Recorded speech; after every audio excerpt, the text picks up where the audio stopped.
अनेकों पद्धतियां हैं, साधना की अनेकों विधियां हैं, अनेक पथिक भी इसके हैं। अनेक साधना पद्धतियों से, अनेक कर्मकांडों से, अनेक प्रकार की विधियों से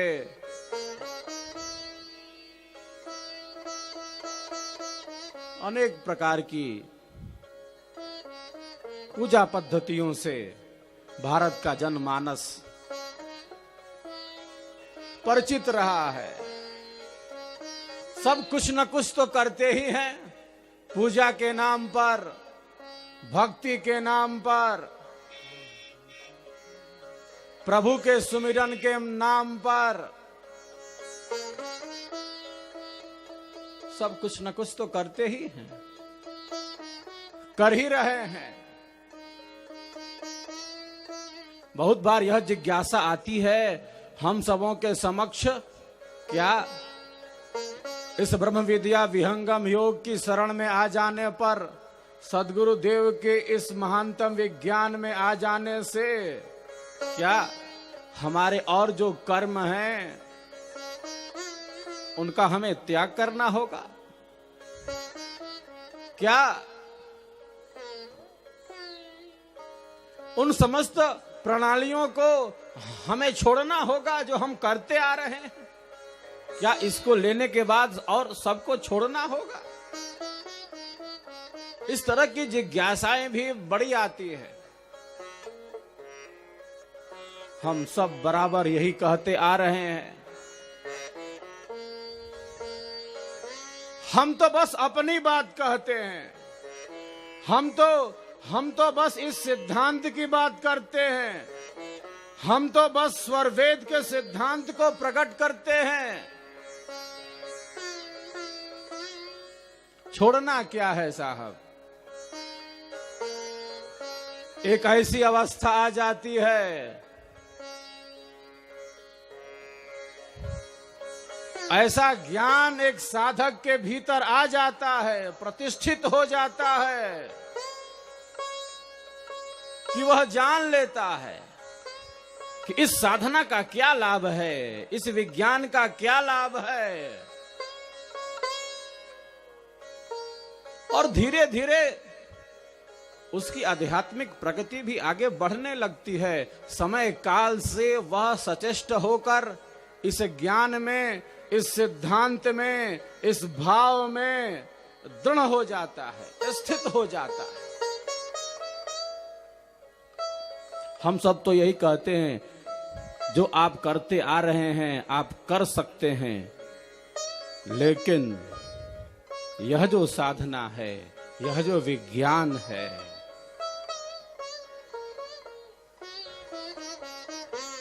इसको आपने ग्रहण कर लिया है, यह सबसे भिन्न है, यह सबसे अलौकिक है।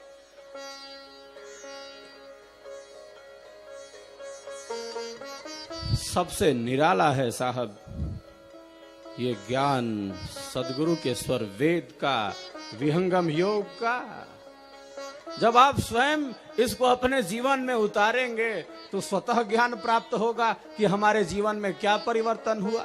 हम सब तो यही कहते आ रहे हैं, यह तो एक विज्ञान का विषय है। जिस प्रकार भौतिक विज्ञान के द्वारा भौतिक पदार्थ जाने जाते हैं, उसी प्रकार अध्यात्म के इस चेतन विज्ञान के द्वारा चेतन पदार्थों का अनुभव होता है।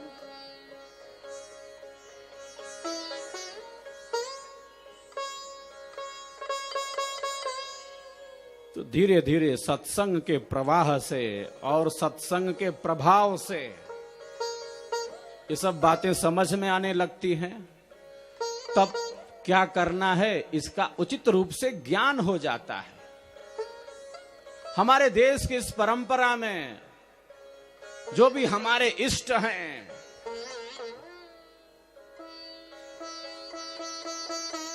उन्होंने भी तो साधना का अभ्यास किया है, उनके भी तो गुरु होते थे और उन्होंने साधना के द्वारा इसी आध्यात्मिक विज्ञान के द्वारा अपने जीवन का संपूर्ण विकास किया है।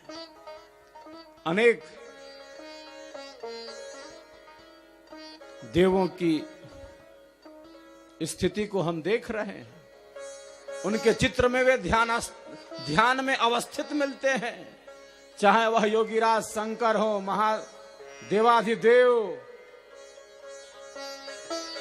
जिन्हें कहा जाता, उनकी भी मूर्ति ध्यान में स्थित पाई जाती है।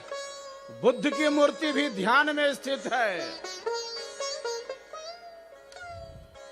कण कण में बसे मर्यादा पुरुषोत्तम राम मन की निग्रह की साधना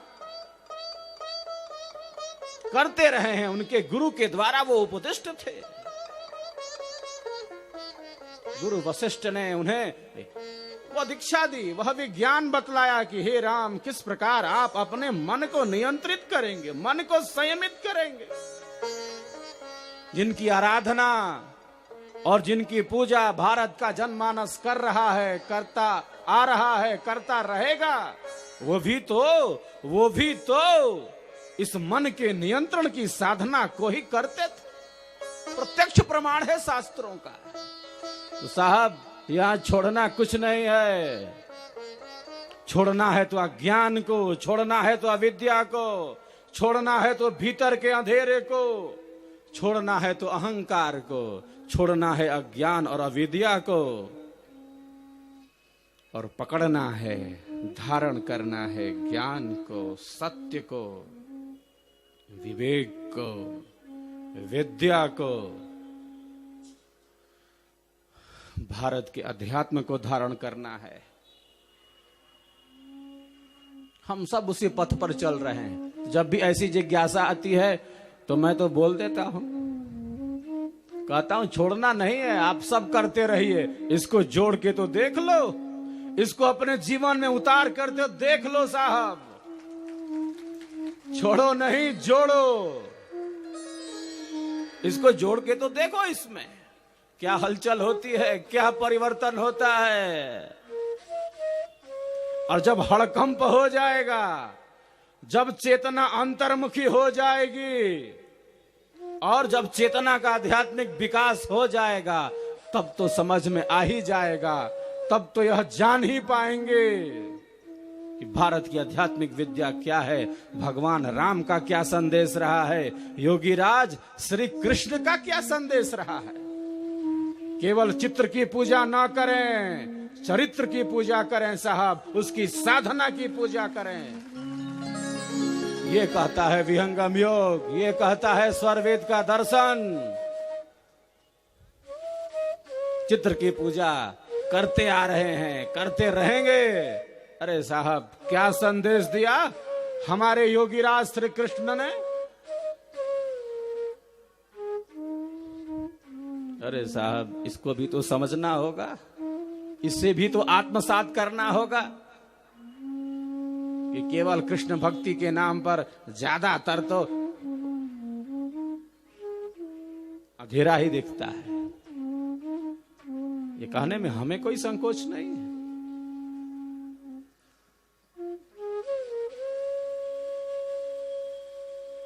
योगीराज श्री कृष्ण क्या कहते हैं, कौन वास्तविक रूप से इस भेदों को जानना चाहता है। ये तो ऊपर ऊपर घूम रहे हैं, भीतर का क्या मामला है, किसको पड़ी है साहब, आज किसको पड़ी है। चित्र की पूजा हो रही है। गीता क्या कहती है, गीता का क्या संदेश है। प्रत्येक अध्याय के अंत में लिखा है, प्रत्येक अध्याय के अंत में लिखा है, इति श्रीमद् भगवत गीता उपनिषत्सु, इति श्रीमद् भगवत गीता उपनिषत्सु ब्रह्म विद्यायाम योग शास्त्रे श्री कृष्णार्जुन संवादे अमुक अध्याय अमुक अध्याय।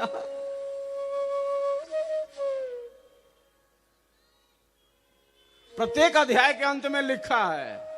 कौन जानने की कोशिश करता है, कौन जानना चाहता है कि कृष्ण का क्या संदेश रहा है। ऐसा महान देश भारत, योगियों का देश भारत, महापुरुषों का देश भारत, जहां युद्ध के मैदान में भी, जहां युद्ध के मैदान में भी ब्रह्म विद्या का उपदेश दिया जाता है, ब्रह्म विद्या की ज्ञान धारा दिया जाती है, ऐसा देश है भारत। ऐसा देश है भारत। हमें क्या मतलब विविधताओं के देश भारत से? ब्रह्म विद्या की धारा वहां बहाई जाती है जहां युद्ध में सेनाएं खड़ी हैं साहब। क्या बात, कितना बड़ा रहस्य है भारत। इसीलिए विश्व का गुरु है। गुरु था, गुरु है और गुरु रहेगा। यहाँ की संस्कृति, यहाँ की परंपरा बड़ी अद्भुत।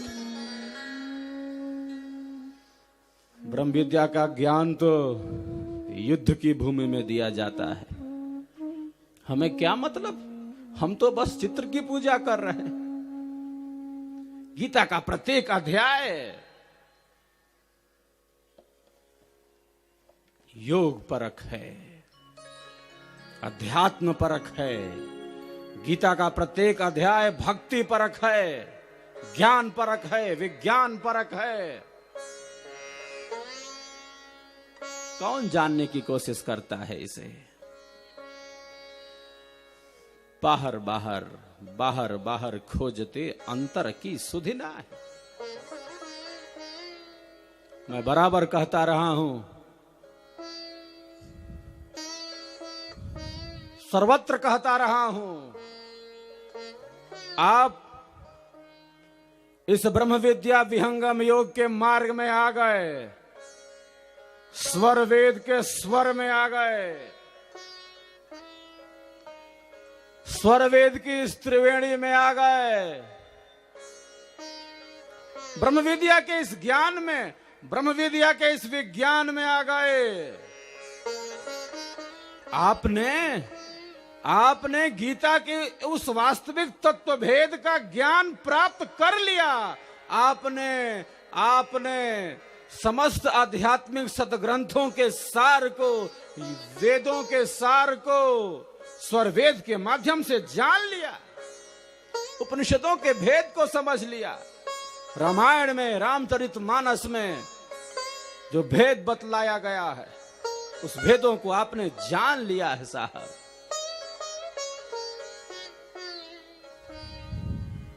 सारा भेद यहां प्रकट हो जाता है।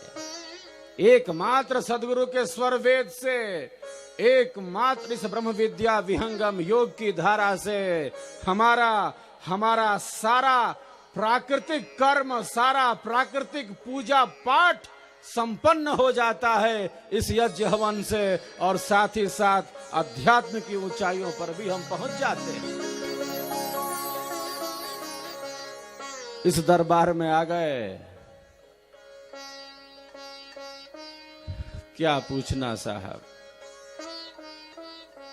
आ गए तो जान गए विधि जीना कैसे। आ गए तो जान गए विधि, अपने कर्तव्य का पालन करना कैसे।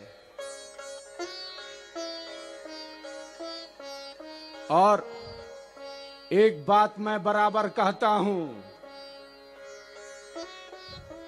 और यहां झारखंड की राजधानी रांची में भी दोहरा देता हूं,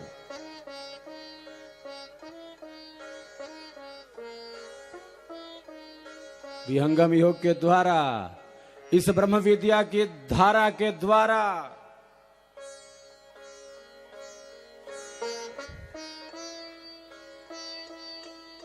न केवल जीवन का मार्ग मिलता है,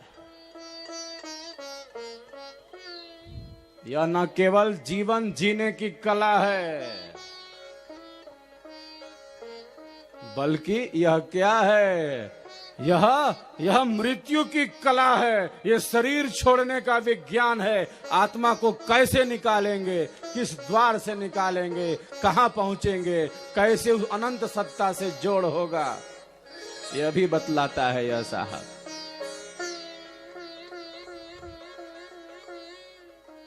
इसका भेद बड़ा निराला, इस धारा से विपरीत चलता है। ये कोई कहे कि मृत्यु की कला सिखाता है, ये कैसा योग? हाँ, ये ऐसा है योग। ये मृत्यु भी सिखाता है, ये जीवन भी सिखाता है। और सिखाता क्या है साहब? उस भाव में, उस सिद्धांत में और उस ज्ञान में ही दृढ़ कर देता है।